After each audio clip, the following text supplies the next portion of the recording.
Welcome to episode 2. We're going to try to get this thing running today. Before we do that though, I want to fill in what I did in between episode 1 and 2, and I'll do this on an ongoing basis. I cleaned this out, so there was a bunch of leaves and dirt and garbage down in here, so I've cleaned all that out. I didn't see anything new that I hadn't seen earlier, so that's a good thing. I also jumped in and cleaned out the box. I already knew the floor was in bad shape and would need attention. And what I did find out here is, and this had been covered by dirt, is that I have a little bit of rust starting to come up the side there, over there, and across the middle. So I'm going to have to give that a little bit of attention. I didn't show you the license plate, so we'll take a peek at that. 1981 is the last time this was tagged, and so it's probably been a very long time since this thing certainly was on the road, but probably since it's been run. Let's take a look at the doors. I pulled the door panels off because I wanted to get a closer look at these doors to see what kind of condition they were in, and it's not good. There's a lot of rust here and up underneath, so the door bottoms are going to need work. And we saw this before, but too on the outside there's a number of places where we've got rust holes. I think that these panels from here on down are available, so I'll probably just replace the entire panel for that. So for today, though, I want to focus on getting this engine running. So stay tuned and we'll get rolling right now.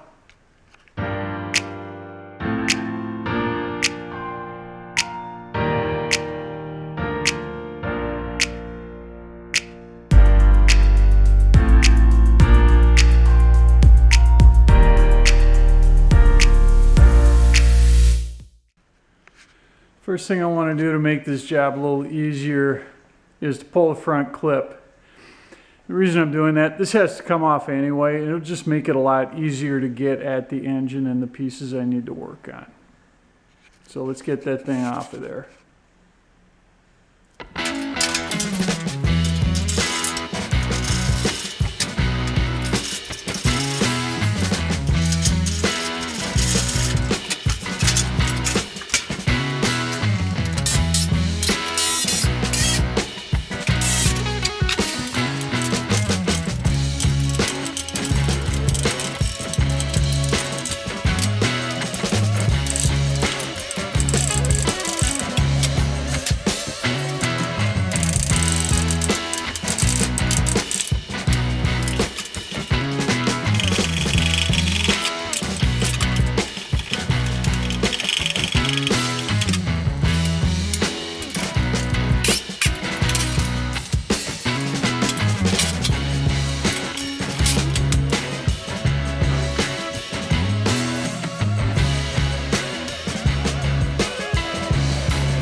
All right, with the front clip off, let's get started. Let's take a look at this engine. I want to start by just turning it over. The guy I bought it from said it turned over, and I was able to turn it with the fan, but just a little ways, and then the belt slipped. So what I'm going to do is I'll put a socket on here and just turn it by hand with the crank. And I made a mark here. I want to run this thing around at least 2 revolutions just to make sure that everything is free. So let's give it a shot. Pretty easy. It must have some compression, but you can feel a little resistance. Okay, that's 1 turn.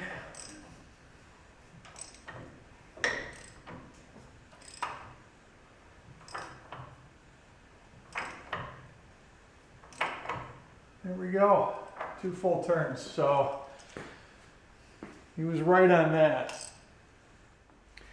I want to take a quick look at the oil here too, just to show you what we got. So.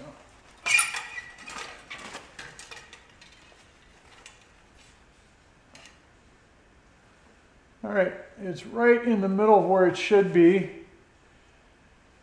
It's a little dark, but it doesn't look bad. I don't really smell fuel in there, and it doesn't look like there's any water. So I think we're good to start.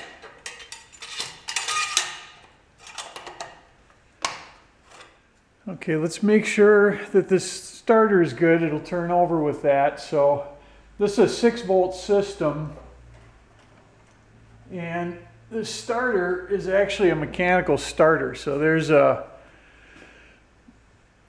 post inside the cab with a spring on it. You push down and it pushes an arm against the starter.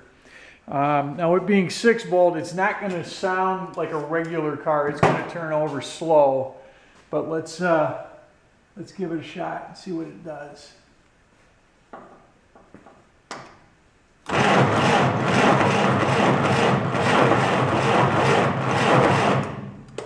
All right, that's a good sign. That sounds really good. Okay, the next thing I want to do is see if it's got spark. All right, I'm going to use a spark tester here to test and see if we've got spark. So this just goes in line right there. Let's see if we can put this somewhere where you can see it. All right, just watch that spot right there. Let's see if that lights up. Now we just need to hook up the battery again. Hook up the coil. Here we go. Let's see what happens.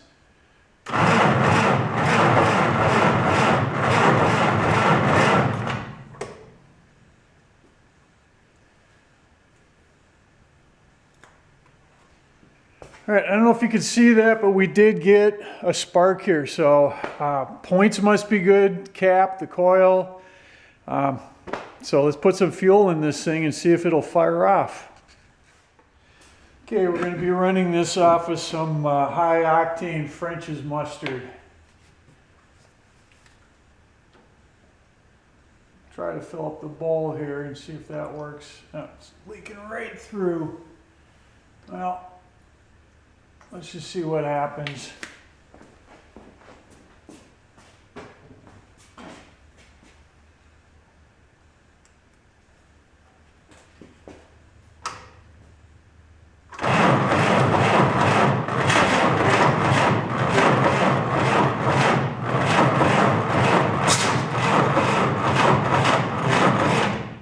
Wants to start.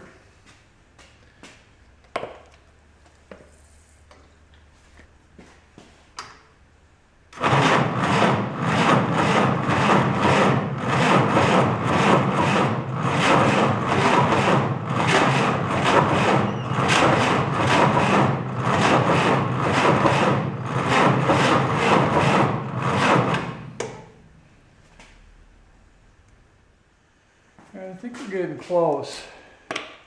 Doesn't quite want to pop off.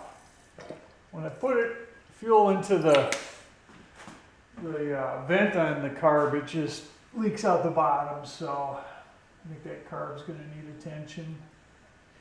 But let's give it another shot.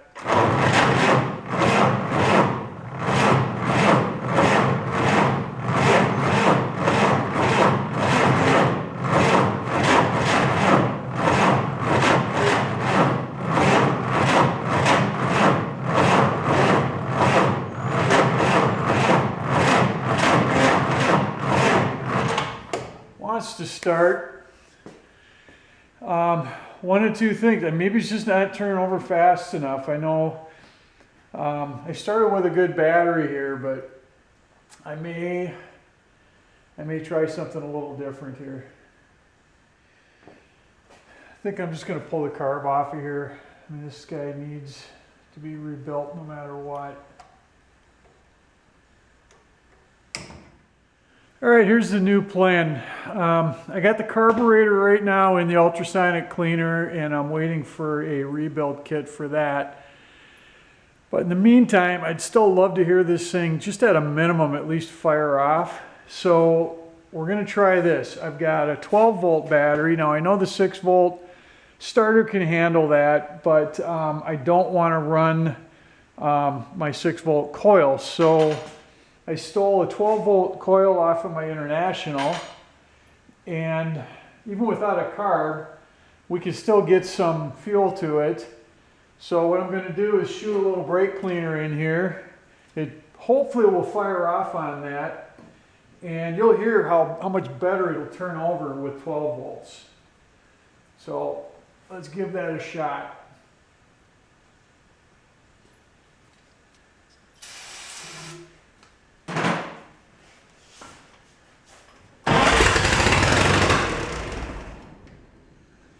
All right, it runs. Carb will make a world of difference, but it popped off and it sounded okay. All right, that was a good start. It looks like first round we blew out just a small mouse nest out of the muffler. All right, next step. I got the carb back together, and we'll run it off of that. And full disclosure, this is not a will it run video. I'm sure this thing will run, and that's really not my purpose. I just want to show you kind of the process I'm going through here to decide if I should continue to put more work into this engine. I just want to make sure it's a good runner. So let me show you what I've got here. I've got my trusty old gas tank off of a Honda lawnmower, and I've got a couple of on-off switch and a start switch here. I've rigged up my battery. As I showed you earlier, I've got my 12-volt starter, and I'm just going to fire it off. So let's take it outside, and I'll show you it running, and then I'll come back here and we'll talk a little bit about what's going on.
All right, you just heard it run. It sounded pretty good. I didn't hear any funny noises. It looked like it was firing on all four, and I didn't see too much smoke.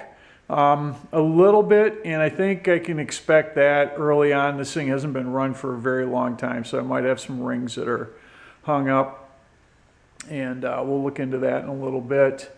The carb itself, you probably noticed that I had the choke on in order to run this thing.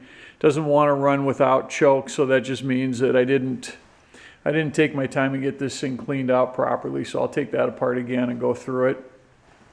And one other thing I want to do with this is, I was thinking about keeping it 6 volt and just doing everything original.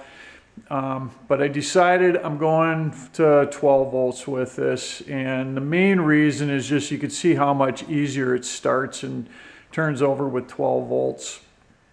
And the other thing is this whole thing needs to be rewired, so I'm going to be rewiring everything anyway, so it's not the worst thing in the world to just put in all new bulbs, and I'll put in a new coil and everything else that we need.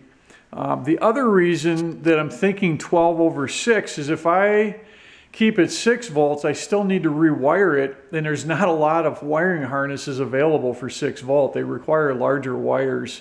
So just to keep everything simple and consistent, we're going 12 across the board. Now here's another thing that I did in order to go to 12 volts is I ordered up a high torque 12 volt starter, because I want to start this off with a key. I don't want to have that foot stomp switch still in there. And so we've got a new starter, and that worked great.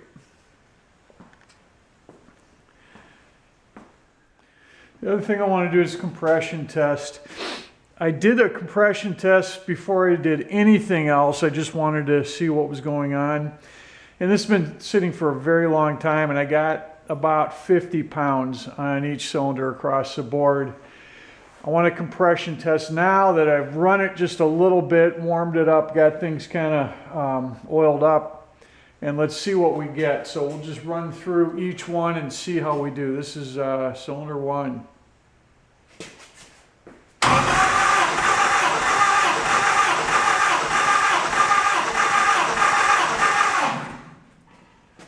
All right, I'll call that 120.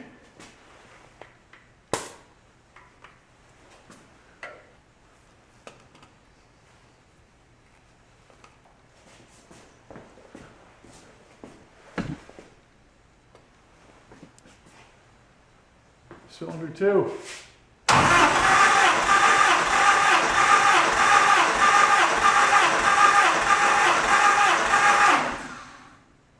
Looks like about 110.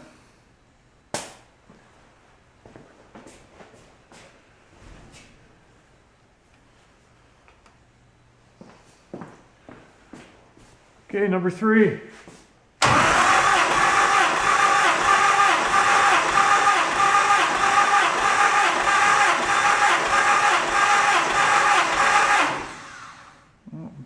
Maybe 105, just over 100.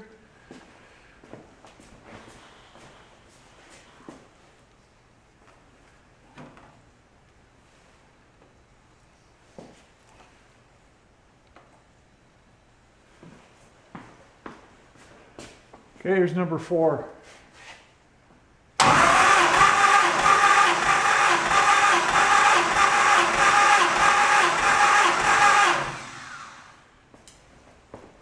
Okay, we're going to call that 105 as well. So we got 120, 110, 105, 105, something like that. So it's not great, but I know it's enough to run, and I think with some time we'll try it again after it's been run a while and see if it goes up.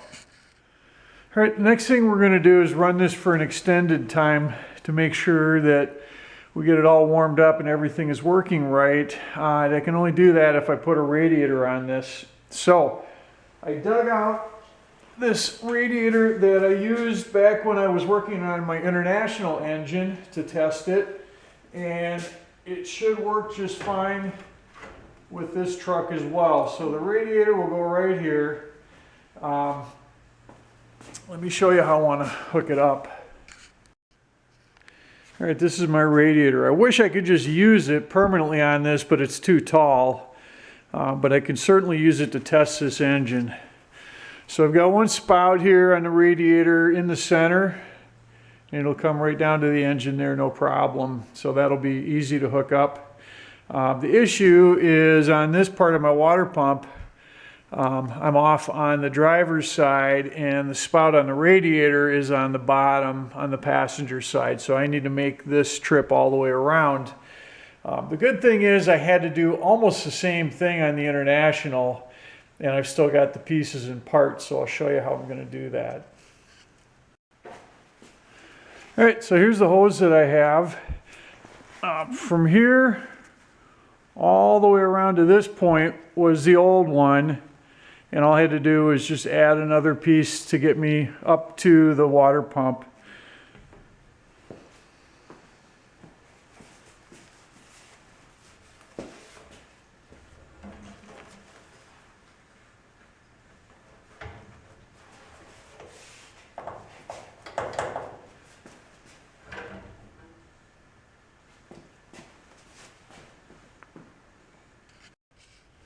Okay, that's going to fit really nice. So it goes all the way up there. I'll have to put the fan back on and make sure that down here we clear the fan, but I can adjust if we don't. I took the fan off for testing just because I didn't want to have that thing flopping around while I was trying to work. So that's how we're going to do this. Let's get it all hooked up and do an extended test. We're making progress. Got the radiator on. So this is my trusty old radiator. It's out of a 47 to 55 Chev pickup. I used it when I tested out the engine on my International, and it's back in service now for this truck. So I took some electrical conduit and just flattened the ends out to create my top mounts for the radiator. And then I just took some flat steel, bent that up to support the bottom. So we got that in. I showed you the radiator hose, so we've got that snaked around. We got the fan back on, and then a flex hose at the top. So we have everything ready to go. I just need to add water now, and let's give it a shot. All right, before we go any further, I want to stop and take care of one thing here that just looks like trouble to me. Having this battery sitting on the frame right here, eventually that thing is going to fall. So what I'd like to do is get it back up on the firewall where it belongs. The only problem is that old battery tray was so rotted that it's shot. I want to make a new battery tray, so let's whip one of those together quick. This is a sheet of scrap steel I've been hanging on to for just this purpose. So the first thing I did was cut this to width. I still have to cut the length. What I want to do is, this is going to be the wide part, and that needs to be 10 inches. I want to make it as wide as possible, and so 10 is as much as I can do. I cut this a little wider, and what I want to do is bend it up and put a lip all the way around it. Then once I've got that, I'm going to measure in from here 8 inches, and then I'll bend this up, and then this is a part that goes against the firewall right here. And then the last thing I'll do is run some straps across the corners to support them. So in order to bend this, I don't have a bender, and this is kind of thick stuff. So what I've seen people do, like when you go to Send Cut Send, they'll have something made up that they can bend when they get it. They'll put slots in just to weaken the metal, then they'll bend it and then weld those slots up. So I think I'm going to give that a try. So I've got 1, 2, 3 2-inch slots with some 1-inch connections between them. Let's give it a try and see how it bends. I'm just going to use a crescent wrench to do this.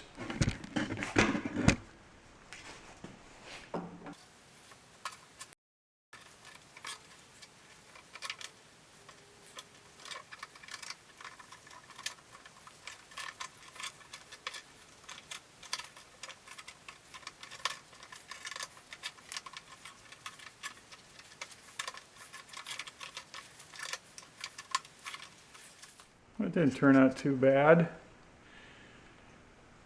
Before I weld everything up, I'll just get a hammer in there and just tweak it so it's nice and straight, but I think I can live with that.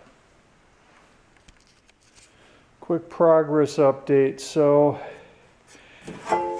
this is the tray. You can see where I just made my slot so I could bend it. Bending went pretty easy. So we're good here. Now the last thing I want to do is, before I start welding, is make some braces, maybe one that runs from here down to about here to support the battery. So I'll get a little bit thicker metal for that piece and get those cut out, then I can just weld this up.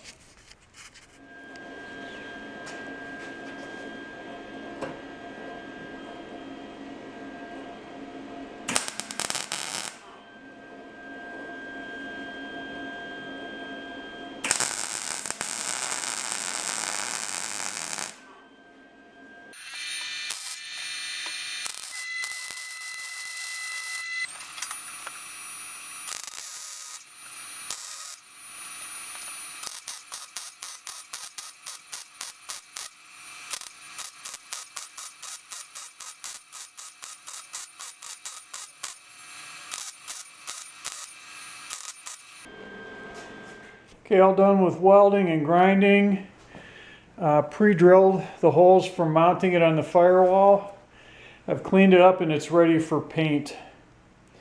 So what I'm going to use for paint on this is truck bed coating. My brother had this left over from whatever and he gave it to me. So I think what I'll do is put it on here. I mean, battery is the most corrosive environment you can have for metal, so I think that truck bed coating might be just the ticket.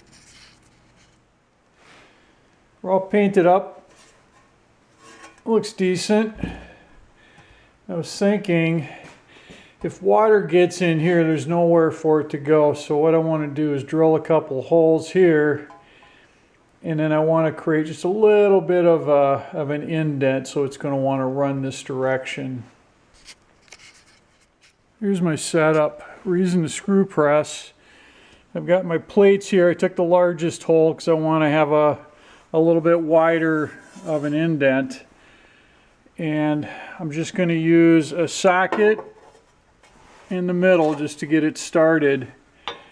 And I don't need much. I just want just a little bit of a slope on this. So I'll do this. Hopefully I won't deform this too badly.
I think that'll work okay. You can see the indents in there.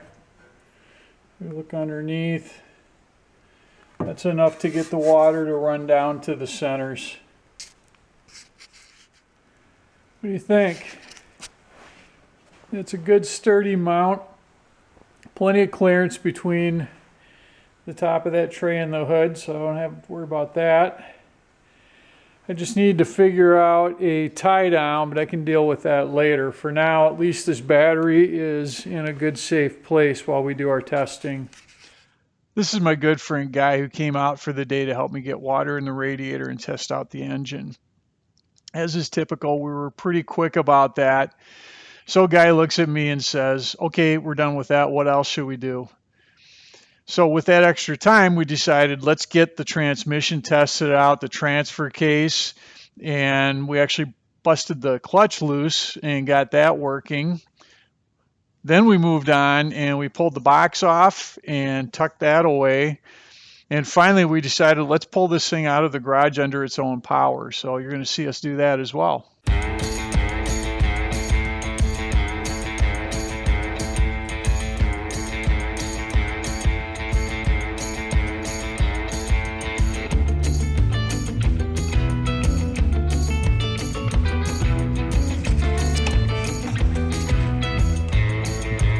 So far, one leak coming out of the water pump. So we're going to live with that and try it anyway.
We're going to check out the transmission and transfer case now.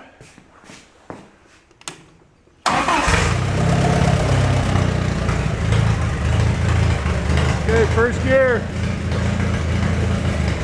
Here we go. We got first, try reverse.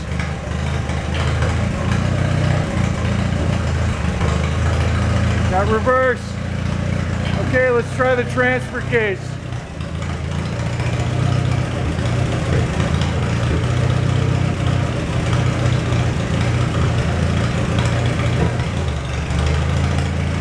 Go.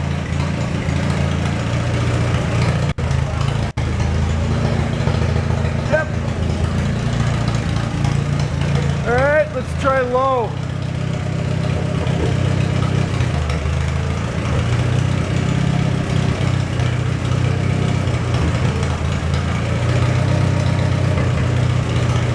Wait, working. All right.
that's about it for this episode.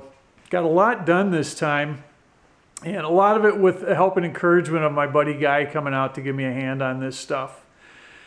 So I think the next episode is going to focus all around pulling this cab off. So that means a lot of work with the steering column, the clutch and brake pedals, shifters. The door has to come off, as well as a number of other things. So if you want to see further progress on this and keep track of it, subscribe. I'll be putting out an episode as I get work done. I don't know how fast it's going to happen, but I will keep you up to date as I go. So thanks for watching.